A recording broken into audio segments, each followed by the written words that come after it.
Bonjour, merci de nous retrouver pour une nouvelle matinale sur GISN TV. Au programme d'aujourd'hui, nous serons avec Boaz Bismuth qui viendra nous parler d'Israël aux yeux du monde.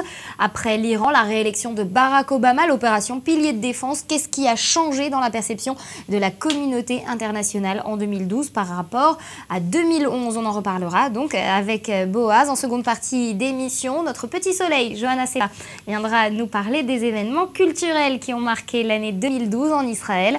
On parlera de danse, de cinéma, de théâtre, littérature et autres expositions. Mais on commence tout de suite par les titres qui ont fait l'actualité de ce matin et le ministère israélien de l'Intérieur qui a approuvé la construction de 1200 logements à l'est de Jérusalem. C'est ce qu'a indiqué hier soir une responsable de l'ONG israélienne La Paix Maintenant. Et plus tôt, dans la soirée d'hier, le ministre israélien de la Défense, Ehud Barak, a confirmé une décision du gouvernement de transformer en université un collège d'enseignement supérieur dans la ville d'Ariel, en Judée-Samarie. Pour la première fois depuis des décennies, Israël a une nouvelle université. C'est ce qu'a annoncé un communiqué du cabinet de Benjamin Netanyahou. L'armée avait déjà donné en septembre son accord pour un changement de statut du campus, mais la procédure avait été retardée par des plaintes d'autres universités israéliennes qui craignaient de perdre une partie de leur financement public. On passe à présent à l'actualité dans les pays frontaliers à Israël avec en premier lieu la Syrie. L'émissaire Lardar Brahimi qui a appelé hier à un accord pour mettre fin à la guerre civile dans le pays. Une déclaration faite après sa rencontre avec Bachar el-Assad à Damas au lendemain, je vous le rappelle, de la mort de 60 civils près d'une boulangerie. Lardar Brahimi a fait part de son inquiétude à Bachar el-Assad, disant espérer, je cite, que toutes les parties se prononcent pour une solution. Le président syrien l'a assuré de l'engagement du gouvernement à faire tous les efforts visant à protéger la souveraineté et l'indépendance du pays. Fin de citation. Les relations israélo-turques font également les gros titres. Ce matin, la Turquie a renoncé à son interdiction de coopérer avec Israël en tant que nation tierce, partenaire de l'OTAN. Le secrétaire général Anders Fogh Rasmussen avait déclaré que cette interdiction générait un manque de confiance parmi les partenaires. C'est la même rencontre qui a approuvé le déploiement de missiles patriotes sur la frontière turque avec la Syrie il y a quelques jours seulement. Et puis en Égypte, l'adoption d'une nouvelle constitution au terme d'un référendum particulièrement controversé aurait, selon les observateurs, peu de chances de conduire à un redressement de l'économie en proie à de graves difficultés depuis la chute de Hosni Moubarak. Eh bien, signe des inquiétudes autour de l'évolution de l'Égypte, l'agence de notation Standard & Poor's a annoncé hier qu'elle abaissait la note du pays de B à B-, et ce en raison des tensions politiques. Et puis notez par ailleurs que la commission électorale annoncera les résultats officiels du référendum ce soir. Les frères musulmans ont pour leur part déjà revendiqué la victoire du oui, et ce dès dimanche. On termine avec les festivités de Noël qui ont aussi revêtu une saveur politique. À Bethléem, les chrétiens du monde entier se sont rassemblés sur la place de la Mangeoire de Bethléem hier pour célébrer la naissance de Jésus-Christ dans la ville de Judée-Samarie où il est né. Et à cette occasion, le patriarche latin de Jérusalem, Foix-de-Toile, a déclaré à ses fidèles que les festivités de cette année étaient doublement joyeuses et soulignait, je cite, la naissance de Jésus-Christ et la naissance de l'État de Palestine. Mais le chemin vers l'indépendance sera long et exigera un effort unifié, a poursuivi le patriarche. Et nous sommes à présent avec Boaz Bismuth, éditorialiste pour Israël Hayom, ancien ambassadeur d'Israël. Boaz, bonjour. Bonjour. Alors, la fin 2012, c'est le moment également des bilans. On en parlait tout à l'heure dans les titres. Le vote à l'ONU pour la reconnaissance d'un État palestinien observateur non membre du côté des analystes, des journalistes, des observateurs de la vie politique internationale. C'est perçu comment? On a vu le patriarche qui considère cela comme un progrès. C'est un progrès, c'est un danger? Je dirais comme en ce moment on vit dans une époque dans laquelle perception, réalité et l'image est la plus importante. Donc ce statut-là que les Palestiniens ont élevé de façon unilatérale, pour eux et pour certains, comme on a vu à Bethléem hier, c'est une grande victoire, c'est une avancée.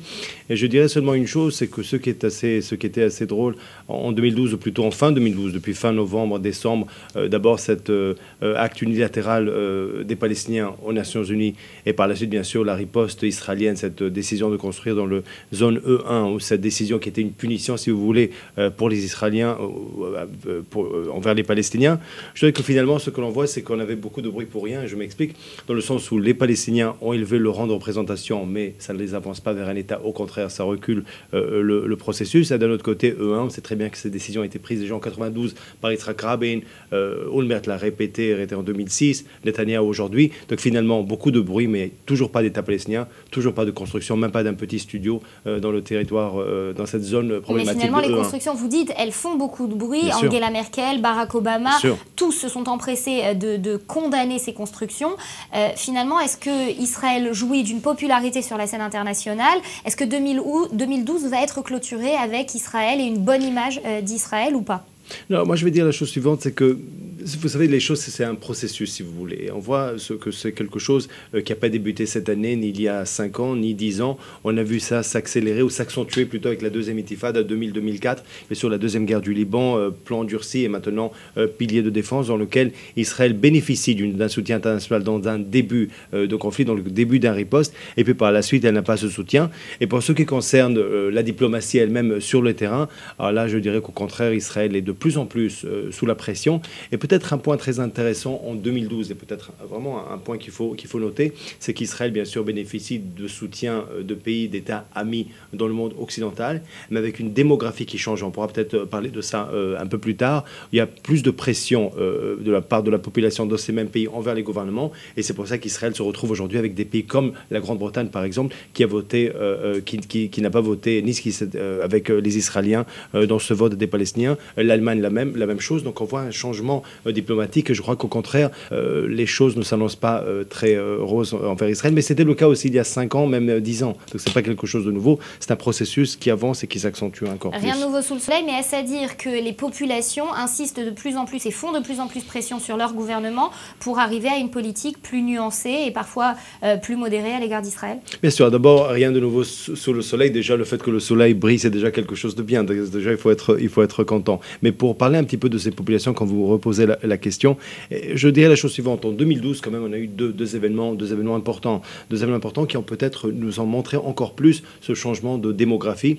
Et les élections en France, le mois de mai 2012, et ensuite les élections américaines, début novembre de la même année, bien sûr.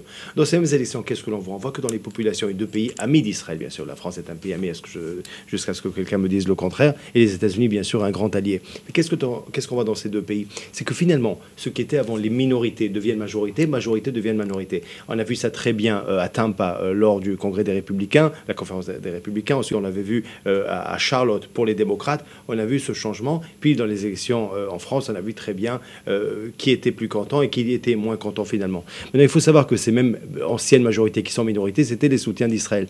Donc ces mêmes groupes-là qui votent aujourd'hui, qui participent au jeu politique de plus en plus, vont faire de plus en plus pression sur les gouvernements. Et de toute façon, ils ont un penchant beaucoup plus fort envers les Palestiniens, c'est quelque chose de clair. De l'autre côté, il ne faut pas, à cause de ça, qu'Israël change complètement de politique. Ça veut dire qu'il faut savoir aussi, regardons un petit peu l'histoire et mettons un petit peu aussi les choses en proportion. Si Israël devait écouter ses amis en 48, il n'y aurait pas eu cette déclaration d'État. En 80, il n'y aurait pas eu l'annexation du plateau du Golan. Et aujourd'hui, avec ce qui se passe en Syrie, on voit l'importance. La même chose, l'attaque contre la centrale nucléaire en Irak, où un grand ami d'Israël, Ronald Reagan, était contre. Donc je dirais que Israël qui prend des décisions dans lesquelles la communauté internationale n'est pas très contente, pour le dire de la façon la plus simpliste, c'est pas quelque chose de nouveau. Israël a pris aussi, c'est un pays quand même souverain depuis 1948, et je pense qu'on ne peut pas de toute façon satisfaire tout le monde, mais c'était une année très intéressante, une année électorale et toujours intéressante. Alors justement, vous parliez on va revenir sur cette année électorale, vous parliez de François Hollande, il a été élu en juin, Benyamin Netanyahou et lui avaient au départ de bonnes relations, et puis il y a eu un élément perturbateur, si l'on peut le considérer de la sorte, c'est le voyage de Benyamin Netanyahou, on le voit sur ces images, le passage à l'Élysée, et puis la remarque de Benyamin Netanyahou, un appel pour les Juifs de France à faire leur alia. Est-ce que les relations entre François Hollande et Benyamin Netanyahou risquent de se dégrader? Quelles sont les perspectives pour 2013 entre les deux hommes? Alors si Benyamin Netanyahou est appelé à être réélu, on garde cette condition tout de même. Bien sûr, et s'il est réélu, ça ne sera pas une grosse surprise d'après les sondages, bien sûr. Mais je dis la chose suivante, peut-être, vous savez, encore une fois, ça s'est passé il y a quelques mois, mais là, encore une fois, on est assez vieux, je suis assez vieux, vous êtes jeune, bien sûr, mais à mon âge, déjà, on a revu certaines choses, et les choses, parfois, se reproduisent. Donc, ce que Netanyahou a fait devant François Hollande, je pense que c'était devant le président Chirac, que Ariel Sharon avait dit fait exactement la même chose. J'étais correspondant à l'époque à Paris, et je me souviens qu'à l'Élysée, on n'était pas content du tout. Et par ailleurs, je peux comprendre parce qu'on ne peut pas d'un côté être très satisfait lorsque Manuel Valls, ministre de l'Intérieur, dit que quand on touche un juif, on touche à la République, et donc on est citoyen à part entière. Et j'ouvre une parenthèse, j'ai toujours apprécié dans la communauté juive française que lorsqu'on manifeste pour Israël, mais on vient avec des drapeaux français, parce qu'on est d'abord français, et c'est très bien, ça doit être comme ça. Mais d'un autre côté, on ne peut pas aussi se plaindre contre un président français et pas content de la sorte, parce qu'on est citoyen à part entière. Mais vous savez, entre gouvernements, entre présidents, entre leaders, il y a toujours comme ça des petits accrochages. Mais ce qui est important finalement, c'est la ligne directrice de ces deux pays. Je pense que comme il y a, vous savez, en relations internationales, il y a peut-être l'amitié de pays, mais avant tout, ce sont les intérêts. Et je pense que quand même dans la région, la France a ici des intérêts à travers la France. Mais il est vrai aussi que la France, en 2012, a pris quelques décisions qu'Israël n'a pas aimées. Alors, vous avez parlé, pour votre première question, sur maintenant le fait que les Palestiniens ont élevé leur statut de façon unilatérale. Souvenez-vous, vous savez très bien quel était le pays européen qui était un petit peu le pays, la locomotive, qui a essayé d'entraîner tous les autres pays avec eux dans cette affaire. C'était Laurent Fabius, c'était la France, et c'était quelque chose qu'Israël n'a pas trop apprécié. Mais d'un autre côté, vous avez vu que les relations sont toujours aussi bonnes. Et l'Allemagne, avec les nouvelles élections aussi en 2013, Angela Merkel qui est en ballottage, est-ce qu'on risque d'avoir de nouveaux développements avec l'Allemagne? On a vu Benjamin Netanyahou se rendre en Allemagne il y a quelques semaines. Bien sûr, parce que l'Allemagne est quand même un allié important. Peut-être en me posant la question de l'Allemagne et en parlant des démographies, alors peut-être c'est l'occasion pour moi avec ce résumé de 2012 de dire peut-être que là aussi c'est quelque chose d'important dans un monde qui change, parce que finalement ce que l'on vit aujourd'hui, 2012 peut-être là aussi accentué, c'est que nous vivons aujourd'hui un fin de cycle. C'est un fin de cycle, c'est le monde est en train de changer devant nos yeux, ça prend pas un an. Vous prenez la stratégie maya de la civilisation maya qui parle de fin de cycle, on y revient. C'est pour ça que je ne me suis pas préparé à venir aujourd'hui, je ne devais même pas être là, tout ça c'est un leurre, vous n'êtes pas là, je ne suis pas là, et les téléspectateurs ne nous regardent même pas. Mais pour être sérieux, on savait très bien que tout ça était très bien pour le tourisme au Mexique, et par ailleurs je propose à tout le monde d'aller voir ce site. Mais pour redevenir à sérieux, c'est un fin de cycle, c'est pas un fin de monde, c'est pas un fin de vie. Malheureusement, certains d'entre nous les plus vieux vont devoir s'adapter à ce nouveau monde, et tant mieux. Pourquoi pas comme Moïse vivre 120 ans et voir ces nouvelles puissances émergentes, et voir d'un côté comment l'Amérique perd beaucoup de son pouvoir, mais aussi les pays occidentaux. Vous m'avez parlé de l'Allemagne, et où est le lien? Le lien est que ces mêmes pays comme l'Allemagne, comme la France, comme la Grande-Bretagne, comme les États-Unis, ils ont une certaine dette. L'Occident vis-à-vis d'Israël, 70 ans, c'est pas très long. Mais ces mêmes nouvelles puissances qui arrivent, qui montent, n'ont pas cette dette, n'ont pas ce problème de conscience vis-à-vis d'Israël. Les relations vont être beaucoup plus rationnelles qu'émotionnelles. Mais pour l'instant, on est encore dans ce vieux monde avec ce vieux invité que je suis. Et donc, vous allez voir qu'une des raisons pour laquelle un Premier ministre israélien va voir les Allemands, c'est parce qu'il y a cette obligation de la part de l'Allemagne, et on sait très bien qu'on a toujours ce soutien presque automatique. Mais même ça, ça baisse de plus en plus. Maintenant, vous avez parlé des élections en Allemagne. Alors, une chose, Merkel veut, je pense, un troisième mandat, ce qui ne nous rend pas, nous tous, très très jeunes, ni elle. Mais il faut savoir une autre chose, c'est que depuis la crise de 2008, la crise économique de 2008, je ne me rappelle pas de Premier ministre, de président de gouvernement qui réussissent à se maintenir. Cette crise de 2008, la première chose, bien sûr, elle a touché la poche de tout le monde, mais elle a aussi touché, je pense, tous les gouvernements sortants. Ils ont tous beaucoup de problèmes à se faire élire. On l'avait vu en France, mais ça ne touche pas bien sûr le Messie, et le Messie est en Amérique, et le Messie s'appelle Barack Obama, même si c'est plus un Messie.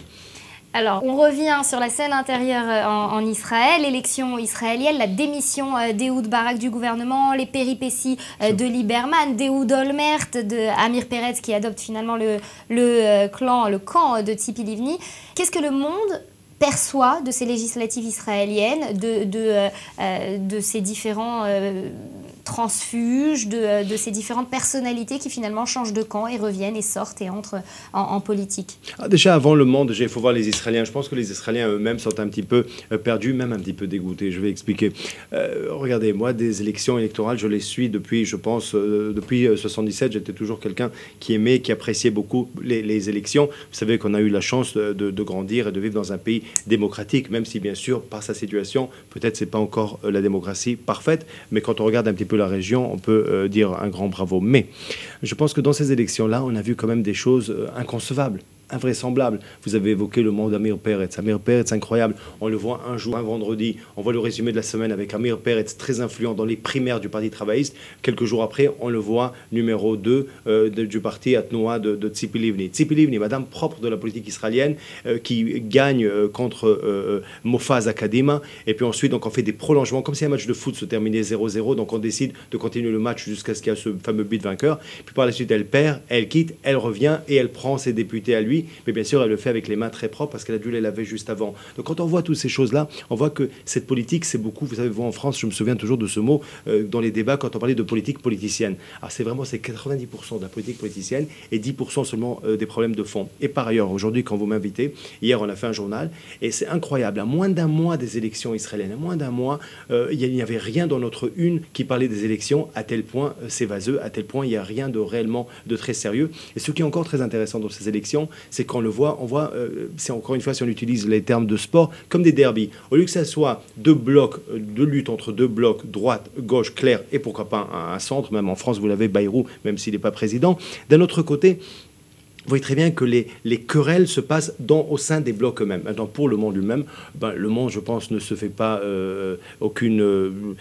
pour le monde, je pense que... Voilà, pour le monde, je pense qu'ils savent très bien que ça va être Netanyahou qui va être le prochain Premier ministre. Et là aussi, je dirais que, encore une fois, c'est un problème beaucoup plus mondial qu'israélien. Le fait qu'en politique, finalement, vous n'avez pas beaucoup d'alternatives parce que vous n'avez pas... Parce que les très très bons ont très très peur de joindre la politique. On a vu très bien que lorsqu'on est un petit peu au-dessus de la moyenne, même si on est d'accord ou pas avec sa politique, je pense que le cas Ben était un très très bon exemple, et bien là vous vous faites très très bien mitrailler de tous les côtés, de tous les sens. Alors Boaz Bismuth, j'aimerais revenir sur un autre événement de l'année 2012 qui a eu lieu il y a très peu de temps. C'était le 25e anniversaire du Hamas. À cette occasion, Khaled Mashal se rend à Gaza pour la première fois et il s'adresse à la foule, on le voit sur ces images, avec un pari, un double discours à la fois belliqueux et pragmatique.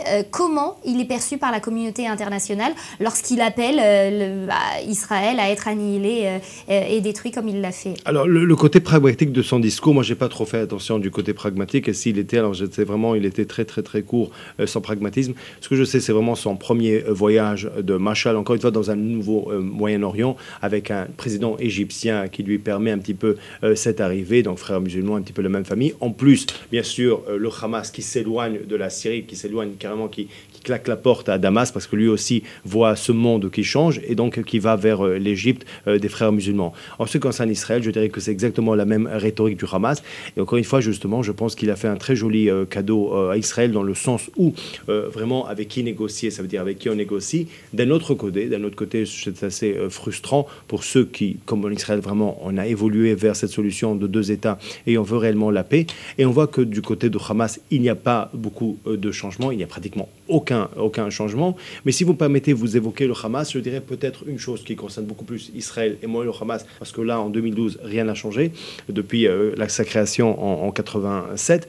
Et c'est que peut-être on voit à quel point le terrain, le champ de manœuvre d'Israël se restreint en 2012. Et ça, c'est quelque chose pour moi qui était peut-être la chose la plus flagrante. Et on l'a vu à la fin de l'année. Donc en novembre, on a bien sûr on a les Palestiniens qui prennent cette décision unilatérale. Juste avant, on avait l'opération Pilier de défense. Et dans les deux cas, qu'est-ce qu'on voit? Sur le plan militaire, vis-à-vis du Hamas, réaction israélienne militaire, mais on ne voit aucune pénétration terrestre.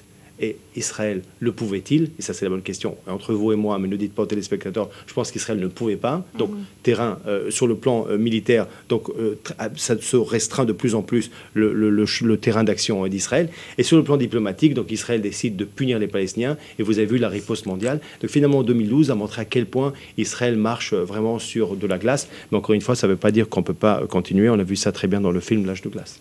Israël qui marche sur des œufs. Merci Boaz Bismuth de votre participation à cette émission ce matin. On continue avec un reportage. 2500 citoyens libanais, parmi eux des membres de l'ancienne armée libanaise, vivent en Galilée. Ils ont décidé d'apporter aux Israéliens un peu de goût libanais en créant leur société de production d'arak, l'anisette libanaise. Joachim Toiti est allé les rencontrer. Reportage.